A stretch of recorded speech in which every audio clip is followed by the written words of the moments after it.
No episódio de número 57 do E Eu Com Isso, vamos falar sobre uma parte pouco conhecida da história da imigração judaica para o Brasil, as polacas. Mulheres judias muito pobres do leste europeu que vinham para o Brasil, onde acabavam exercendo a prostituição para sobreviver. Esse é o podcast do IB, o Instituto Brasil-Israel, e a nossa convidada de hoje é a historiadora e pesquisadora Beatriz Kouchner, autora do livro Baile de Máscaras, Mulheres Judias e Prostituição, as polacas e suas associações de ajuda mútua. Eu sou Marília Neusten, jornalista e colaboradora do IB. E eu sou Anita Efraim, jornalista, falando diretamente de Santiago do Chile. Bia, primeiro, muito obrigada por aceitar o nosso convite para falar sobre esse seu tema de pesquisa tão interessante. Muito obrigada pelo convite.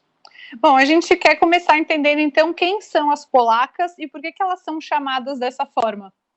Então, as polacas são mulheres judias, prostitutas, que muitas delas já exerciam a prostituição no leste europeu e que têm como primeiro registro de chegada no Brasil o ano de 1867.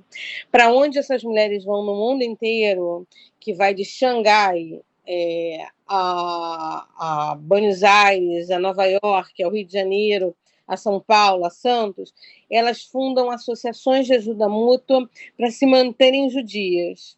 E é por isso que, enfim, acaba sendo muito interessante essa pesquisa, porque, diferente de outros grupos de prostitutas que acabam se misturando, né, no universo dos imigrantes, as polacas, elas têm esse diferencial.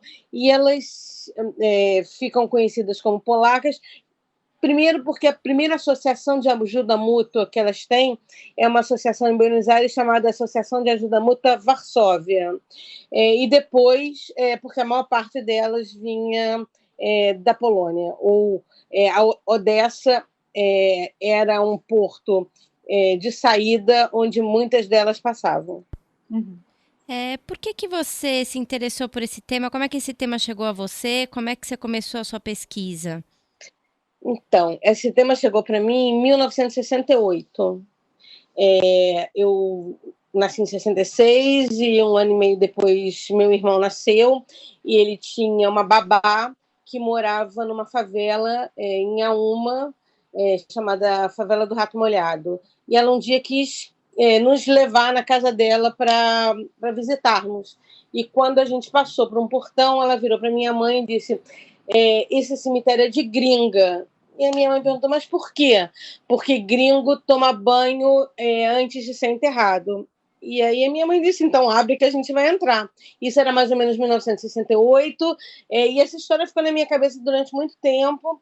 Quando eu fui fazer a faculdade de História em meados dos anos 80, a história das mulheres, ou a história de gênero, era alguma coisa que estava muito em voga. Eu trabalhava com História das Relações Internacionais, trabalhava muito tempo na Biblioteca do Itamaraty, aqui no Rio, e comecei a levantar toda uma bibliografia da Liga das Nações, que é anterior à ONU, sobre o tráfico de escravas brancas. E aí é um pouco como toda essa história vai me chegando. E, bom, você começou a falar, você usou esse termo, tráfico de escravas brancas. Eu queria saber, Bia, se essas mulheres saíam da Europa sabendo que elas vinham para o Brasil se prostituírem, e quem trazia elas para cá? Como que era a chegada delas ao Brasil e a esses outros lugares, como você citou, por exemplo, Buenos Aires? Isso é uma questão muito interessante, assim, porque há uma visão romântica e antissemita, onde se coloca que essas mulheres vêm enganadas por uma grande máfia judaica que as trazia. Primeiro, a gente tem que lembrar que a maior parte dos bordéis na Europa Oriental do século XIX estava na mão de judeus. Depois, a gente tem que lembrar também que eram famílias numerosas, com muita miséria, e essas moças não tinham uma questão fundamental, elas não tinham um dote, então elas jamais fariam um bom casamento. Então, muitas delas sabiam exatamente para onde elas estavam vindo e que trabalhos elas iriam exercer, lembrando que elas não tinham nem o domínio da língua, muitas delas só falavam o Yiddish, e elas não tinham uma inserção no mundo de trabalho fabril. Então, assim, primeiro eu gosto sempre de dizer que todas as histórias são possíveis, inclusive de moças que podiam vir enganadas, mas a grande maioria sabia para onde estava vindo. E também lembrar que essas mulheres, elas também se tornam cafetinas. Ser uma cafetina ou ser um cafetim é ser o dono do lugar onde o trabalho da prostituição era exercido. E se a gente pensar também que para onde elas vão no mundo inteiro, elas fundam cemitérios e sinagogas próprios, e que nesses cemitérios os homens ainda estão enterrados, é muito simplista a gente dizer que esses homens eram seus caftens e mesmo assim eles estariam enterrados no cemitério que elas vão cuidar até o final da vida. Dentro dessa pesquisa, quais foram suas maiores dificuldades, Bia? Assim, por que esse assunto é um assunto pouco conhecido no Brasil? Você acha que ainda é um tabu falar de prostituição? Não, eu acho que hoje em dia não. Lembrando que assim, essa foi uma dissertação de mestrado que eu fiz. Quer dizer, primeiro foi uma bolsa de aperfeiçoamento de CNPq, depois uma bolsa de mestrado, que eu terminei o mestrado em 94, publiquei a dissertação em 96. Essa pesquisa continuou na minha vida esses anos todos, numa forma de militância, e hoje em dia eu me dedico a fazer uma ampliação da dissertação, enfim, escrevendo novos capítulos de pesquisa que eu venho fazendo. Eu acho que as polacas, elas são um tabu para a comunidade judaica porque elas quebram a ideia de que há um grande tentáculo de sociabilidade na comunidade judaica que a todos protege. Né? E elas são um exemplo claro de que eram imigrantes pobres também tentando sobreviver e era impossível todo mundo dar conta de todo mundo. Né? Então, elas expõem que essa grande solidariedade entre os judeus sempre existiu, elas demonstram que isso não é verdade. Apesar delas próprias se ajudarem, né? Eu acho que elas só vão fazer isto porque elas não têm esse respaldo. Né? E o que elas mais queriam nas sociedades onde elas fundam era estar nas Namat Pioneiras, entendeu? Na Vitso. E já que elas não estão na Vitso nem na Namat Pioneiras, elas fazem uma Vitso para elas. Para quem não conhece tão bem, né, são duas instituições muito conhecidas por serem instituições femininas, né, da comunidade judaica, a Namat e a Vitso. Todo mundo que é judeu deve ter uma avó, né, alguma parente assim que esteja em uma dessas instituições. Então, muito legal esse paralelo. E, Bia, eu queria saber de você o que o judaísmo diz sobre a prostituição e se você acha que, de alguma maneira, a comunidade, por ser conhecida por ser conservadora e coisas do tipo, tentou esconder, se você acha que houve uma tentativa de invisibilizar a história dessas mulheres. Então, para o judaísmo, os suicidas e as prostitutas devem ser enterrados junto a um muro nos cemitérios judaicos para marcar o lugar da exclusão. E foi para fugir desses lugares que as polacas no mundo inteiro fundam cemitérios próprios. Né? O primeiro cemitério judeu da cidade do Rio de Janeiro é o cemitério delas, em Auma. Em São Paulo você tinha em Chora Menino, do lado do cemitério católico, e em Santos você tem ainda dentro do cemitério católico de Cubatão. Então, isso é o que o judaísmo prega. Né? Sim, se tentou inviabilizar muito da pesquisa e se tentou esconder muito dessa história. Mesmo atualmente, assim, o cemitério delas aqui no Rio, ele foi tombado provisoriamente no governo do prefeito César Maia e definitivamente no governo do prefeito Eduardo Paes. E no Rio, é uma coisa, algo singular, nós temos duas Hebra Kadisha, né? E uma das Hebra Kadisha, que é o comunal do Caju, é que toma conta do cemitério de Inhaúma. E eles queriam empurrá-las para o final do cemitério e poder usar um pedaço restante. Como o cemitério é tombado, isso não foi possível. Chegou-se até a pensar, por sugestão de um rabino do Rio, de que se enterrassem outras pessoas nos espaços vazios, como esse rabino mesmo disse, porque aí um dia o seu livro já vai estar esgotado, ninguém vai lembrar mais na sua pesquisa e vão ter outras pessoas enterradas ali e essa história vai se perder. Mas como o cemitério está tombado, isso não pode ser feito. Então, a tentativa era de que outras pessoas fossem enterradas lá para que deixasse de ser um cemitério das polacas. Exatamente. Nossa. Você acha, Bia, enfim, eu não vou querer sair, vou fazer a pergunta continuando no tema. Qual foi o papel do Sobel nesse processo de mudança dos túmulos dessas mulheres em São Paulo? Uhum.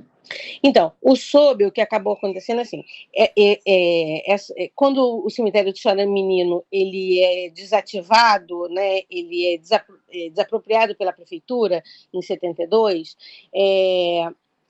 se faz uma chamada pública, pessoas que tinham descendentes vivos levaram algumas das lápides para cemitérios católicos, outros ainda enterraram no cemitério do Butantã, e uma grande quantidade, se não me engano, 200 e poucas lápides, foram para uma área restrita, sem identificação. Quando a minha tese saiu, o livro foi publicado, o Dr. Marcelo, que era o presidente da Hebra Kadisha de São Paulo, ele me telefonou e pediu para que eu ajudasse a recolocar esses nomes nas lápides, né? E havia um departamento aí da prefeitura de patrimônio e eu pedi a uma pessoa que procurasse para ver se existia essa documentação. Essa pessoa trabalhava lá, mas ela nunca tinha se dado conta que essa documentação podia estar lá. Nós localizamos essa documentação e o mais interessante é que a Hebra Kadisha tinha muito receio de que a gente botasse o nome, mas não necessariamente naquela lápide tivesse aquela pessoa. Mas a documentação estava muito bem construída, então cada um daqueles nomes que estão nas lápides corresponde exatamente àquela pessoa que ali está enterrada. Você tem, então, hoje também homens não judeus enterrados nessa área do cemitério israelita do Butantã.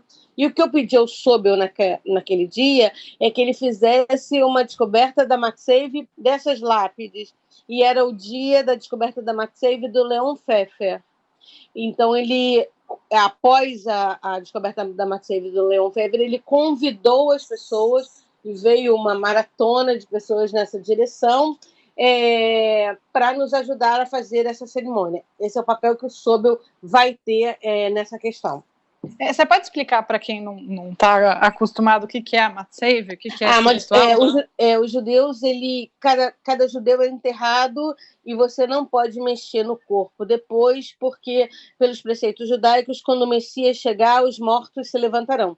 Então, diferente dos católicos, que você faz uma exumação e numa mesma cova, às vezes, você tem 6, 7 caixinhas de ossos, para os judeus, não. Cada lápide você tem uma pessoa. E, mais ou menos um ano depois da pessoa ser enterrada, se coloca uma pedra com o nome da pessoa, as datas, enfim. E isso é uma descoberta da Matseiv. É como você fazer a inauguração daquela lápide. É um segundo momento de homenagem ao morto.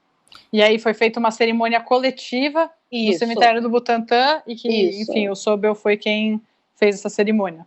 Mas a pessoa fundamental, eu queria muito que ficasse registrado, ele já faleceu, é o Dr. Marcelo, que nos anos 2000 era o presidente da Hebra Kadisha de São Paulo, e ele é que teve toda a iniciativa de recolocar o nome nas lápides. Sem ele, a gente não conseguiria ter feito isso. Muito legal. E eles foram atrás de você para que isso acontecesse? Sim, sim. Muito interessante. Uma pergunta que eu queria te fazer, Bia, bom, a sua pesquisa é sobre as polacas no Brasil, mas você sabe dizer se essa questão das polacas acontecia em outras cidades de forte imigração judaica, como, por exemplo, em Buenos Aires, que tem uma enorme comunidade judaica, ou em Nova York, que também tinham casos assim? A minha pesquisa, na verdade, o que ela faz é que eu consegui encontrar a documentação dessas associações que as polacas fundaram. Eu encontrei no Rio, em São Paulo e em Santos. Então eu consigo fazer o que a gente chamava na época uma visão do mundo privado de mulheres públicas, né? Como elas contavam ali a sua vida associativa. Mas também fiz um paralelo com a documentação encontrada em Buenos Aires e também em Nova York. Em Buenos Aires você tem um grande cemitério delas, que em Buenos Aires você tem uma ação antissemita muito grande, né? Então você tem um delegado de polícia, o Alço Garray, que faz, junto com uma parcela conservadora da comunidade judaica, que não queria ver a sua imagem misturada com esses desviantes, entre muitas aspas, e desviante é uma categoria daquela época e não pode ser usada hoje em dia. Elas compram um grande terreno em Alvejaneda e lá estão enterradas as pessoas que eram da Associação de Ajuda Mútua Varsóvia, que depois se transformou em Associação de Ajuda Mútua Ziv Migdal. E a comunidade judaica oficial de Buenos Aires, ela toma conta do terreno maior, e quando eu estive em Alvejaneda nos anos 2000, eles de propósito não tomam conta dos restos da Ziv Migdal para que aquele cemitério se destrua por si só. Nossa, que loucura. Coisa até horrível. Hoje isso acontece? Isso, até hoje. Bia... E foi uma coisa tão assim, porque eu fui para um congresso e estava com uma amiga que também estuda prostituição. Então, ingênua, eu falei, bom, eu, judia, cemitério judeu, entrei, peguei minha máquina fotográfica, a gente está falando de uma época pré-celular, né? E comecei a fotografar. E veio um senhor que toma conta do cemitério, que nem um doido atrás de mim, querendo pegar meu passaporte, querendo que eu abrisse a máquina e velasse o filme. Tamanho a ira que se tem sobre essa história. Nossa, que maluquice. Em tempos feministas é uma loucura pensar nisso. É verdade. Bia, me conta uma coisa. Como é que era mais ou menos o dia a dia dessas mulheres?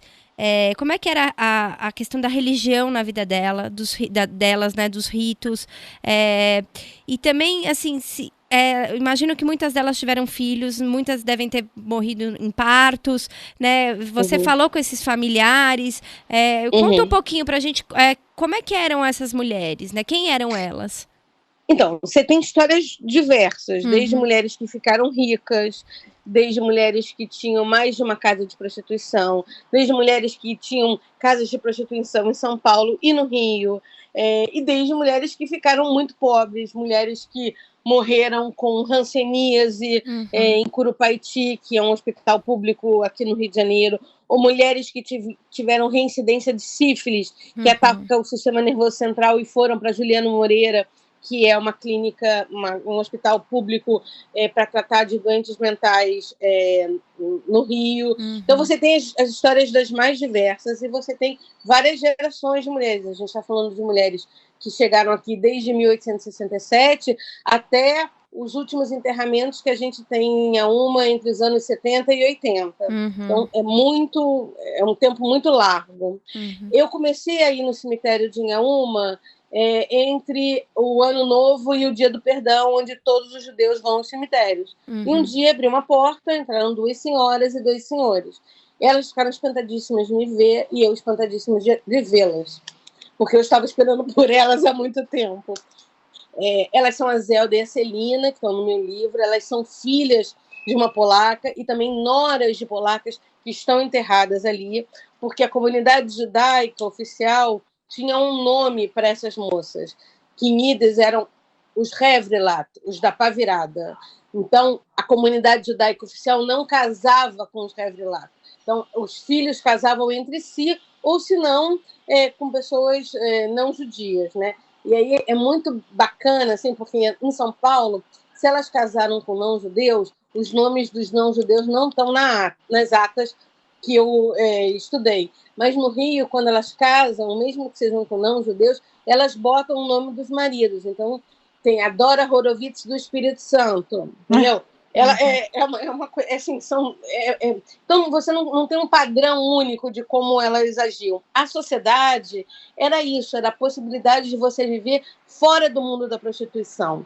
Em São Paulo, tem uma briga durante muitos anos com uma das prostitutas que acaba chamando a polícia, e elas ficam indignadas da polícia ter chegado na associação num dia de reunião, porque aquele dia, a reunião, o espaço onde a reunião e a sinagoga aconteciam, era para demarcar um lugar fora do que elas exerciam, fora da prostituição. Por isso que a polícia não podia entrar, né? Então, elas tinham a vida das mais diversas, é uma vida associativa, onde elas se ajudam muito e garantem que, no final da vida, todas serão enterradas num cemitério judeu, dentro dos ritos judaicos, e faziam as festas judaicas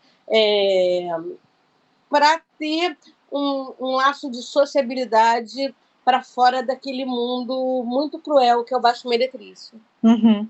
E, Bia, bom, você contou um pouco da sua experiência em Avejaneda, no cemitério lá, mas você pode contar um pouco dos cemitérios que você conheceu no Brasil? Então, no Brasil, o cemitério israelita de Inhaúma, que é delas aqui no Rio.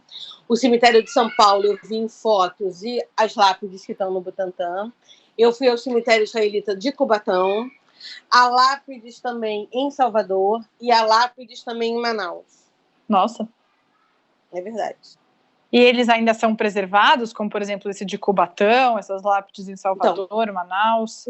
Cubatão foi o primeiro cemitério a ser tombado, e a Hebra Kadisha de São Paulo preservou. Depois ele ficou abandonado, e eu soube que recentemente ele passou por um novo processo de revitalização. Uhum. Me conta uma coisa, Bia. Nesse processo de pesquisa, qual foi a sua maior dificuldade, assim, de acesso de material? A minha maior dificuldade? Eu não sei, assim, eu acho que a minha maior dificuldade foi que a comunidade judaica não visse essa história toda de uma forma tão pecaminosa como ainda se vê. E também, eu acho que elas foram muito generosas comigo, né? A documentação chegou de maneira muito farta. Você apostar que vai fazer uma história privada de mulheres públicas e encontrar que mulheres marginalizadas deixaram registro é uma aposta alta, que deu certo. Também acho que alguma coisa que foi muito cruel nesse tempo todo é você perceber como essa narrativa das polacas, para algumas pessoas, faz parte daqueles 15 minutos de fama. Então, você vê muitas pessoas se aproximarem do tema para navegar nessa onda, mas não necessariamente ter um dado respeito com o objeto de pesquisa ou querer realmente colaborar com a questão. Muitas das vezes, nesses anos todos que eu dei palestra, pessoas choravam no meio da sala dizendo que eram netos de polacas e tal. Olha, que emocionante. Não era verdade, entendeu? Ah, não era verdade? Não. Nossa. A maior parte, não. A troco de quê alguém mente sobre um assunto assim, né? Porque eu acho que tem essa coisa muito assim, esse fetiche, entendeu? Assim, eu já vi de tudo, assim, de que isso virou um grande fetiche, assim. Nossa. E que é uma pena, eu acho, assim, não ter um dado respeito ao objeto de pesquisa. E por isso que elas acabaram ficando na minha vida durante muito tempo e saíram do universo acadêmico e se tornaram uma militância, né? E o tombamento do cemitério delas aqui no Rio foi um trabalho meu, pessoal, junto à Prefeitura do Rio, e está voltando agora para fazer uma ampliação da tese com mais 2 ou 3 capítulos, é um pouco para tentar sanar algumas questões que eu acho que ficaram, ou que as pessoas ainda têm bastante dificuldade de entender. Então, é o que eu estou me debruçando no momento. E falando sobre essa sua militância, Bia, recentemente você fez uma campanha de financiamento coletivo, que já cumpriu seu objetivo, né? Para incluir imagens das polacas no teto do Museu Judaico de São Paulo. Primeiro, eu queria te perguntar, como é que foi esse processo de você conseguir, junto ao Museu Judaico, fazer esse pedido, fazer esse financiamento coletivo, e por que você considera importante que essas mulheres estejam registradas no futuro Museu Judaico, que em breve abrirá as portas? Então, foi uma surpresa, porque o NIEJ, que é um núcleo de estudos judaicos aqui da UFRJ, a Mônica Green, ela me convidou para um seminário que o NIEJ estava fazendo, e eu fui para uma mesa um pouco para falar sobre o Museu do Holocausto do Rio, porque eu trabalho na Prefeitura do Rio, eu dirijo o Arquivo Geral da cidade já há 15 anos, e eu fiz parte do primeiro grupo que trabalhou com a ideia do Museu do Holocausto aqui do Rio. E a Roberta, a diretora diretora executiva do Museu Judaico de São Paulo, estava nessa mesa que eu apresentei o trabalho, e quando ela falou dessa campanha, eu falei, eu vou fazer um esforço para as polacas estarem, e ela adorou a ideia, assim. E eu achava que, assim, que eu ia comprar uma foto, 2, do meu dinheiro e pronto. E aí eu resolvi fazer um crowdfunding como o museu estava fazendo e botei como meta R$5.000, o BNDES, para cada R$1 que eu dei e para cada R$1 que qualquer pessoa deu, estaria dando mais 2, então, na verdade, a gente deu quase R$15.000 para essa campanha, e eu levantei 27 imagens que eu tinha, e a Roberta topou, e aí eu mandei. Eu acho isso muito importante, porque assim, é um marco, elas fazem parte da imigração judaica no Brasil, e é muito importante que se tenha um museu sobre a imigração judaica nesse país, que elas estejam presentes. Então, para mim, foi um motivo de muita satisfação, assim, e ver as pessoas engajadas. Eu falava, pode dar R$10, não importa, no final vai somar tudo isso. E realmente, assim, a gente teve 83 pessoas participando das doações. E foi uma coisa... vai ser um prazer poder ir ao museu, olhar para o teto e as vilas lá. Uhum. Duas coisas dessa conversa nossa, enfim, a conversa toda me chamou muita atenção, mas dois aspectos interessantes, Bia, que eu queria compartilhar com vocês duas. Eu convivo muito fora da comunidade judaica, imagino que vocês também, e assim, uma das coisas que eu escuto muito é que como os judeus conseguem preservar sua memória, né, conseguem falar de assuntos doloridos e falar de assuntos que são... que machucam, né? E fiquei pensando nisso que você falou de um movimento da comunidade meio de querer esconder isso. Então, também, quais são as memórias que a gente elege, né? Para falar e para preservar. E então, isso que você está falando da questão do Museu Judaico é interessante também para isso, né? E a outra coisa é um assunto difícil de você nem romantizar, né, que eu acho que é isso que você está falando, né, de pessoas que não têm o respeito de supervalorizar essas mulheres como se fossem heroínas e guerreiras e que não tivessem passado por um sofrimento que merece ser também dado o olhar, né, de respeito também, não só de vê-las como... e ao mesmo tempo também, ou do desprezo, né? Cai numa polarização também, né? Ou é um desprezo, ou é uma superestimação dessas mulheres, né? Então, muito interessante isso que você... sabe o que é uma coisa que hoje em dia me incomoda muito, e talvez por isso é que eu esteja fazendo essa ampliação do livro da dissertação, é que você vê muito no núcleo progressista da comunidade judaica as pessoas comprarem essa ideia de que as mulheres eram vítimas de homens inescrupulosos judeus que as traziam. Uhum. Esses judeus progressistas, homens e mulheres, não conseguem perceber o quão antissemita é essa análise, claro. Essa visão. E, por outro lado, assim, tá passando um filme agora nas telas sobre elas, que é um romance muito fraco dos anos 90, que reforça essa ideia. Isso é lastimável, assim. Eu sou uma historiadora, sou uma professora.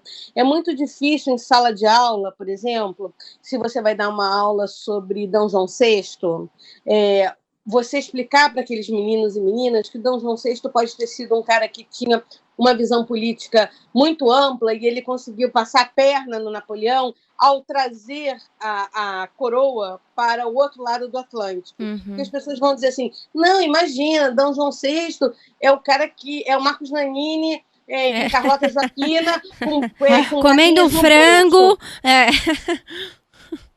Então, assim, a imagem do cinema é uma imagem muito forte, muito poderosa, né? E o que está se fazendo agora é exatamente isso.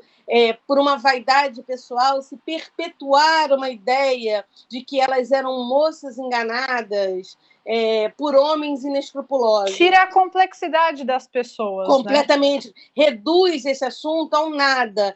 E você vê isso sendo divulgado dentro de parcelas progressistas da comunidade judaica, onde aqueles homens e mulheres não percebem o quão misóginos, machistas e antissemitas eles estão sendo nas suas análises. É por isso que me faz vontade de voltar ao tema e escrever mais 2 capítulos, um pouco mostrando o papel desses homens nessas histórias, para ver se um pouco eu consigo contribuir para dissipar essas imagens.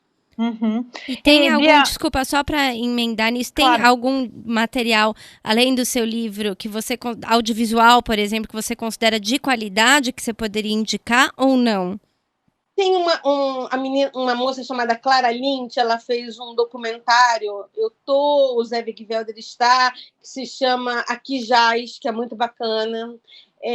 Tem um romance argentino, um filme chamado O Caminho do Sul. Eu abro meu livro contando sobre esse filme. É um filme dos anos 80, do século passado, que também é muito bacana, mas a maior parte do material audiovisual cai ainda, mesmo em teatro, assim, e os romances, cai muito nessa esparrela de que eram moças. Gente, ao analisar, se você se debruça sobre a minha pesquisa, e você vê assim, que muitas delas conseguem construir um império, conseguem dar essa volta por cima. Lógico que muitas passam por dificuldades muito grandes. O próprio Moreira da Silva, ele tem uma namorada, Esther Glasnoviski, que ela se suicida tomando barbitúricos, que era uma coisa muito comum entre as prostitutas. Mas, assim, isso é um caso ou outro. Mas você tem mulheres que conseguiram dar essa volta e conseguiram vivenciar, ter uma vida sustentável, possível, viviam de rendas, tinham vários apartamentos dos quais elas viviam economizando e tendo esses aluguéis. Quer dizer, há toda uma outra visão sobre isso que é muito importante da gente perceber. Eu me lembro de uma senhora que trabalhava no Arquivo Nacional nos anos 80, e aqui no Rio, a Vila Judaica da Praça 11, o final da Vila Judaica, dava na zona do Meretrício. E aí, um dia, ela passeando por ali, viu uma prostituta judia com um penhoar todo de pompom e tal, e ela voltou para casa e viu a mãe dela muito mal vestida. Ela falou: nossa, e você diz que aquilo ali é ruim? Então, é um pouco assim, há casamentos burgueses também muito complexos, assim, onde a vida da mulher é uma vida de muito poucas saídas. E o que é mais interessante nessas mulheres é que, por mais desgraçada que pudesse ser a vida delas, elas conseguiram dar uma volta por cima muito interessante. E é isso que me fascina nelas até hoje. Bia, a gente está conversando faz pouco mais de meia hora e isso não é, claro, o suficiente para saber tudo que a gente fica curioso para saber sobre a vida dessas mulheres. Então, conta para a gente como que as pessoas acham o seu livro, que é o Baile de Máscaras, Mulheres Judias e Prostituição, as Polacas e suas associações de ajuda mútua. Onde que as pessoas podem encontrar seu livro? Ele está nas livrarias, qualquer livraria consegue chegar na Editora Imago e conseguir o livro. Há um blog do livro que acompanha tudo que vem acontecendo com ele desde a publicação, que é polacas.blogspot.com. E em breve eu espero estar publicando essa segunda edição ampliada, com um pouco mais de histórias que eu fui coletando nesses últimos 30 anos. Muito, muito interessante, Bia. Até difícil de ter palavras para agradecer por você ter compartilhado tudo isso com a gente. Eu agradeço muito o convite, enfim, espero que as pessoas possam um pouco descortinar essa imagem tão rasteira de mulheres vítimas e homens algozes e poder entender um pouco mais a complexidade desse universo. Estava aqui pensando que sororidade, esse conceito tão contemporâneo, né? Uma coisa que fica no chinelo se a gente pensar nessa história delas, né? Com certeza. E se a gente pensar também que se os homens estão enterrados no cemitério delas, se você é dona do cemitério depois e o cara foi tão sacana com você, duvido muito que você vai querer enterrá-lo com certa dignidade. Claro, né? Então, assim, se esses homens estão lá e estão lá até os últimos enterramentos em 1970, 80, é porque a gente não pode analisar essa relação dessa maneira tão primária e tão simplista, né? É isso aí. Muito obrigada, Bia. Eu que agradeço. Muito obrigada. Até a próxima. Tchau, Até a próxima. Um beijo. Tchau. Beijo.